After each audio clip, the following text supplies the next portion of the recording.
In the wake of the attack on Pearl Harbor in December 1941, the United States was gripped by a wave of anti-Japanese hysteria. Despite reports from the FBI and Office of Naval Intelligence stating that Japanese Americans posed no threat, President Franklin D. Roosevelt signed Executive Order 9066. This order authorized the forced removal of over 120,000 people of Japanese ancestry from the West Coast, two-thirds of whom were American citizens, into isolated internment camps. The injustice began with the evacuation notices. Families were given as little as 1 week to sell their homes, businesses, and belongings, often at a fraction of their value. They were permitted to carry only what they could fit into a few suitcases.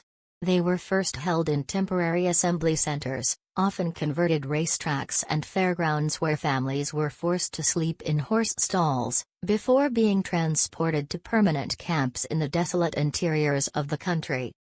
Life in the camps was defined by barbed wire and armed guards. Families lived in crowded, uninsulated barracks with no running water. Despite the humiliation of being treated as enemies of the state, many young men from the camps volunteered for the military, forming the 442nd Regimental Combat Team, which became the most decorated unit for its size and length of service in U.S. history. They fought for a country that was, at that very moment, keeping their families behind wire. For decades, the internment was justified as a military necessity.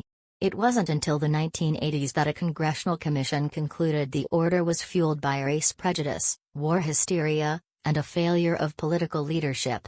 In 1988, the U.S. government issued a formal apology and provided reparations to survivors.